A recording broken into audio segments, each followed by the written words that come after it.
What's up, everyone? Dalton Hopkins with Frontstretch.com. I'm flanked to my left by our very own Steven Stumpf, and to my right by Trenton Worsham. And we just got done with what was a very, very eventful Cookout Southern 500 here at Darlington Raceway. A lot of storylines here tonight, but probably the most prominent, Kyle Larson getting his first win here at Darlington Raceway, finally getting that monkey off his back. Steven, you talked to him a little bit, asked him some quotes after in the post-race press conference. What did he have to say? Well, obviously, he's pretty excited to win this race. Heading into today, he had led over 700 laps at Darlington without a win. One race in particular was 2018, where he led 284 laps but finished third.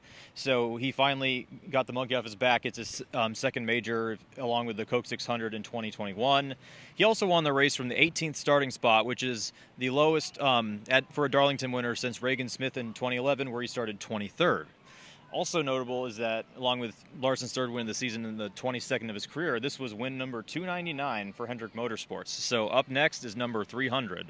Number 200 was Jimmy Johnson at Darlington in 2012. So going to be interesting to see who's the one that gets it done for the next milestone. 300 wins. Wow, can you imagine? Like that's incredible how far they've come in their time in the sport. And then, of course, Trenton, you were on pit road after the race. You went to the bullpen. You talked to some of these guys that are now in the playoffs, now are in the playoff bubble. What did some of them have to say? What are some of the storylines that you caught? Well, the main one I want to talk about is Bubba Wallace.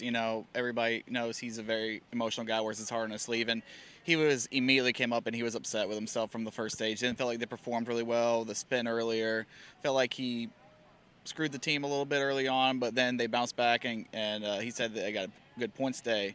And I asked him about resilience, because that's sort of been like their mantra. Like he falls, he comes back, he performs, and he basically said if that's what the crystal ball for the playoffs is, that's what we're going to have to do.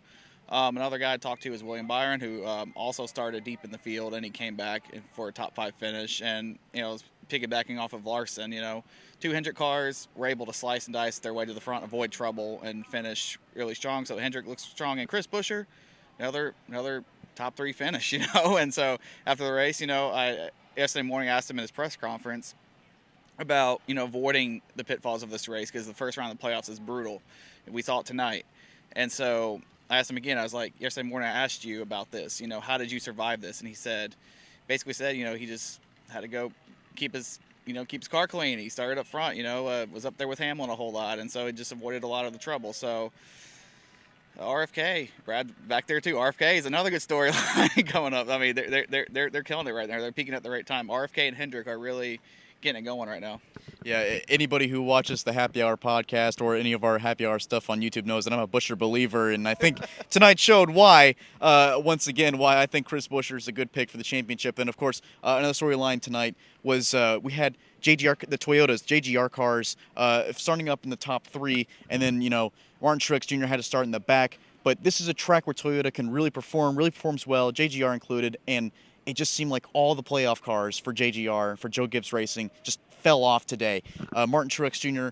makes some contact with the wall, has a loose wheel, has to come down pit road after, he was trying to make it back through the field. I think he started 31st tonight. Yes. Very difficult for him to do something like that, and then ends up coming back home, finishing 18th. I interviewed James Small. That video's up on YouTube right now. Christopher Bell hit the wall early on tonight. He had probably what was one of the fastest cars. I don't think anybody could argue against that, and it just kind of fell off later on. He ended up finishing, if I'm not mistaken, outside of the top 20. 25th.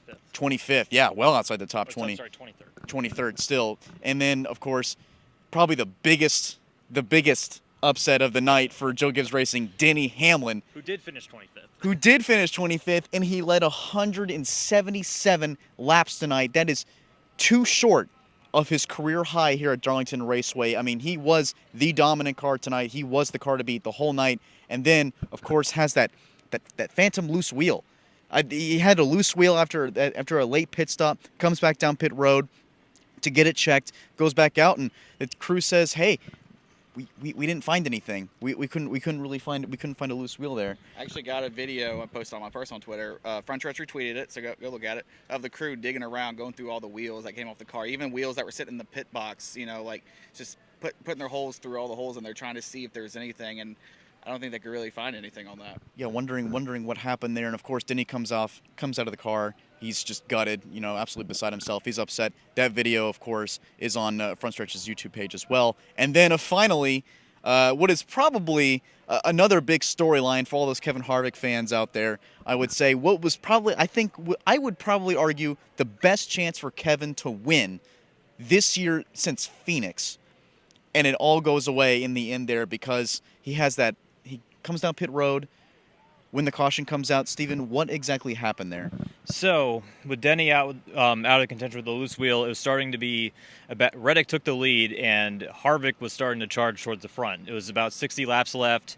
The 45, the 4, they were going through lap traffic, and Harvick was getting close to the lead. Then it came time around 60 laps ago. It came time for the final round, or at least another round of green flag pit stops. Harvick came down to pit. From what Reddick said, he said that he was also given the signal to pit, but he got it too late, so he tried to slow and go down when he wasn't able to. That made that Ryan Newman was right behind him, and he spun. That brought out the caution. And Harvick, he did not make it to pit road in time, and they worked on the car. They did a pit stop, and so that was a penalty that dropped him from what possibly could have been from running second and possibly could have been a win in his third Southern 500 to the back of the pack. He was only able to finish the day in 19th. Harvick himself was not able to be reached for comment after the race, but I did talk to Rodney Childers.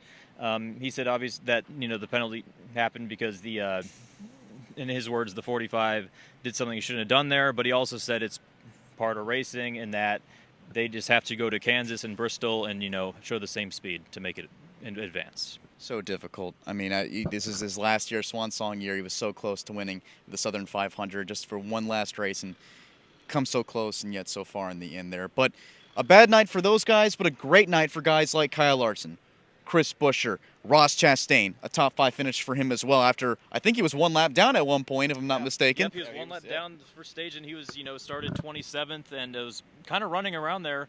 But then he got the free pass for stage 2. Then the car came to life. I talked to his full surgeon after the race, and he said obviously it was a matter of getting the car better, but also Ross capitalized on some late race restarts. And he said that despite some of the slumps that the one teams had, Phil said that they weren't really concerned. They said Darlington was a great track, and they sound pretty ready for Kansas coming up next week as well. Yeah, I think I should probably rethink my playoff bracket. I had Ross out in the first round, and now I'm not so sure. Those guys kind of surprised me tonight. Well, speaking of surprises, tonight was a surprising race in the Southern 500. Not a surprising winner in Kyle Larson, maybe, but regardless, we thank you for joining us tonight. Thank you for joining us in our coverage this evening. We got one more. What am I missing? Carson Hocevar, baby. Oh my goodness, that's right, Carson Hocevar. Two different teams. I great runs. almost completely forgot to mention Carson Hocevar. We have his video up on YouTube as well, finishing 17th tonight in the number 42 car. Thank you for reminding me, Trenton. Finishing 17th tonight in the number 42 car. The best finish for the 42 car since Atlanta in March. The second best finish this year for that team. So a great run for them as well. Well, now I think I can sign off, hopefully. I don't think I'm missing anything. There's a lot of stuff that we could have talked about tonight. But that's all for us at Frontstretch.com here at Darlington Raceway in the Southern 500. Thanks for joining us. We'll see you next week when we head out to Kansas Speedway for the second race of the round of 16. Jared Haas with Frontstretch.com. Make sure to hit that subscribe button. Also, check one of those 2 videos out that we have right beside you. Visit Frontstretch.com for more great content.